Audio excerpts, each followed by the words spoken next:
Okay, so this next story touches on the lives of several people, especially in the coastal region. That conversation has been taking center stage on social media, and a section of lawmakers from the Mount Kenya region clashed with their counterparts from the coast region during a committee sitting over the proposal by the Ministry of Transport to move all containerized cargo from Mombasa to Nairobi via the standard gauge railway. Mvita Member of Parliament Abdul Samad Nasir and his Lunga Lunga counterpart Khatib Mwashitani said the move will transfer cargo clearance to dry ports, thus killing the economy of Mombasa that depends on the port for revenue generation. Madira Member of Parliament Rigathi Gachagua and his Buri counterpart Mugambi Rindikiri defended Cabinet Secretary James Masharia's proposal and said the port was not a preserve of the coast, but a national asset. The Kenya Ports Authority and the Kenya Revenue Authority on Tuesday evening suspended an order that would have made it compulsory for all imported cargo to be transported from Mombasa to Nairobi through the standard gauge railway starting August 7th. This was after Parliament said the relevant stakeholders were not consulted. We are not creating a monopoly. We are creating an efficient transport system. The Cabinet Secretary dismissed a government joint technical committee report on the improvement of efficiency and cost-effectiveness of transportation of cargo, which concluded that SGR freight services were too costly. The joint committee report stated that while moving goods via road costs 65,000 shillings for 20-foot containers and 85,000 shillings for 40-foot containers, the average cost for transporting the same containers from Mombasa to Nairobi via rail is 142,000 shillings and 212,000 shillings respectively. And I want to say this. There was a heated exchange between Coast MPs who accused the Cabinet Secretary of cooking figures in favor of SGR, while Mount Kenya MPs defended Macharia. Going by road, it will possibly be costing double what people are paying. This is notwithstanding what they call the last mile. The SGR is actually more expensive. As it is right now, government is spending 30% more on transporting their own cargo. The CS is actually misleading Kenyans. I have brought a container myself through SGR. I paid 68,000 shillings.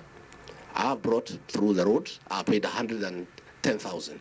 And that is a fact. At one point, we had 28 trains, 14 trains going down there, 14 trains coming this way.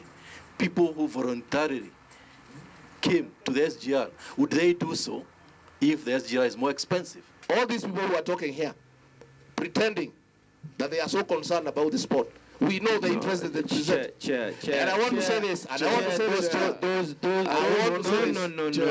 You cannot allude and try and say that we are being used. You will not say that. I was voted for as you were voted for. You cannot tell me that I'm here to represent personal interests. We will not be intimidated. Listen. Never.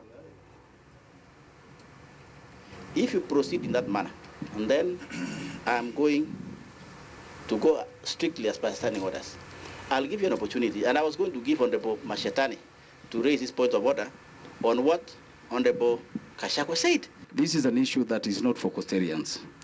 And if Gachagua is purporting that we members from the Coast Province have self-interest in regard to this issue, then he has to substantiate his allegations.